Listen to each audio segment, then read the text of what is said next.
स्वस्वामींचा या चॅनलमध्ये सर्व स्वामी भक्तांचं मनापासून स्वागत. आज आपण जाणून घेणार आहोत अक्षय तृतीयेच्या दिवशी पितरांची पूजा कशी करावी. अक्षय तृतीया हा पितरांचा सण म्हणून सुद्धा ओळखला जातो.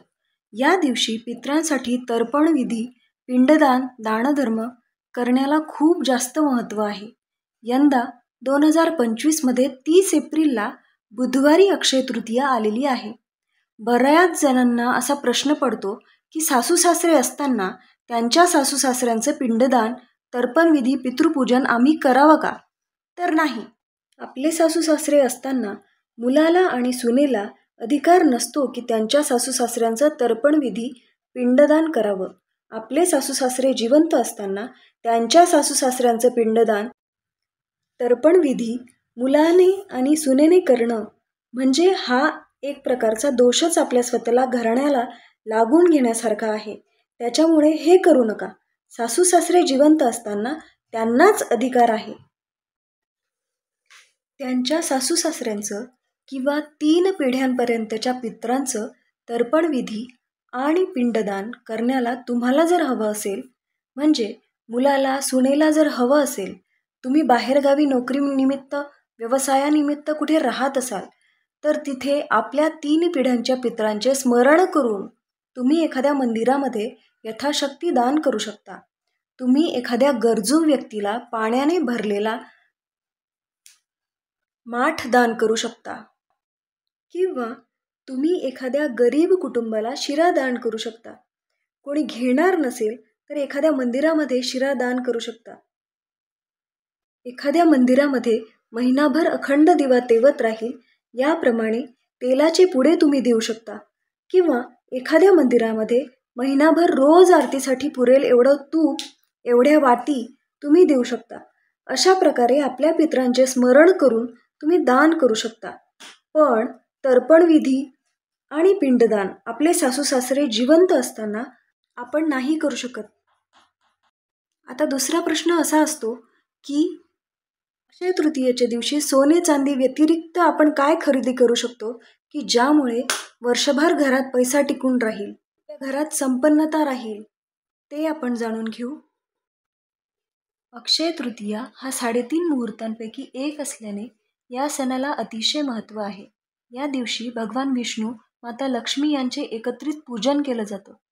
घरामध्ये सुख, शांती, समृद्धी आणि संपत्ती यावी यासाठी माता लक्ष्मी, भगवान विष्णूंना एकत्रित पूजलं जातं. अक्षय तृतीयेला ज्या गोष्टींची खरेदी केली जाते त्यात भरभराट होते असे मानले जाते. म्हणून या दिवशी विशेषतः सोनं आणि चांदी खरेदी करण्याला जास्त महत्त्व दिलं जातं. अगदी गुंजभर का होईना सोनं तुम्ही खरेदी करू शकता किंवा चांदी खरेदी करू शकता. पण काही कारणाने तुम्हाला सोनं आणि चांदी खरेदी करणं शक्य झालं नाही, तर सोन्यापेक्षाही मौल्यवान आणि आपल्या संसारामध्ये सुख, समृद्धी, ऐश्वर्य आणणाऱ्या काही गोष्टींची नक्कीच तुम्ही खरेदी करू शकता, ज्या आपल्या बजेटमध्ये सुद्धा आहेत. आपलं देवघर जे आहे ते आपली कुलदेवीची मूर्ती किंवा कुलदेवीची टाक याशिवाय अपूर्ण आहे. त्यामुळे तुमच्या देवघरामध्ये सगळे यंत्र आहेत, सर्व देवी देवतांचे फोटो आहेत, सगळं काही आहे.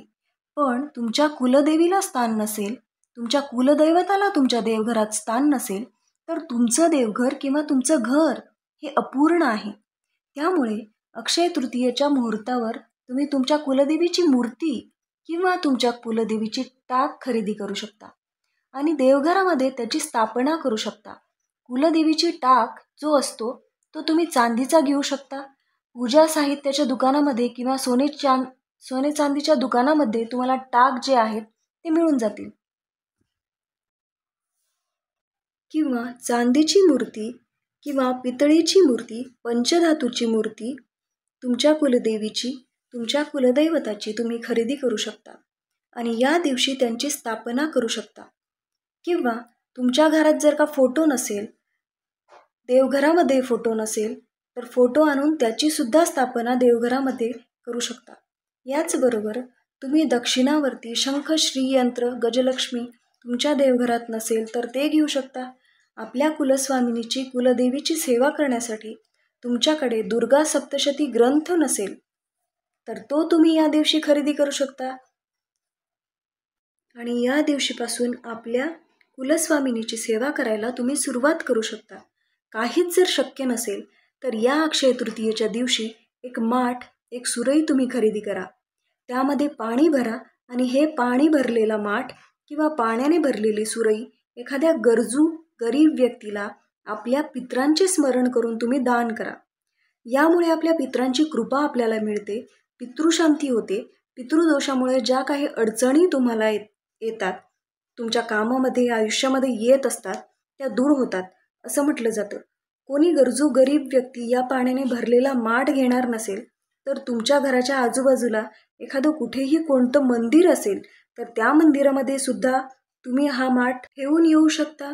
किंवा तुमच्यात कुलदेवीचा जो कोणता मंत्र असेल तो कमळगट्ट्याच्या माळेवर जपता यावा यासाठी तुम्ही या दिवशी कमळगट्ट्याची माळ खरेदी करू शकता, ती सिद्ध करू शकता.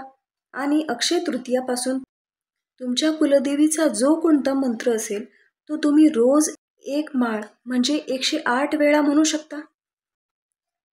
अक्षय तृतीयेबद्दलची माहिती आपण घेतलेली आहे. तुम्हाला हा व्हिडिओ कसा वाटला ते कमेंटमध्ये सांगा, लाईक करा आणि अशाच नवनवीन माहितीसाठी चॅनलला सबस्क्राईब करा आणि सपोर्ट करा.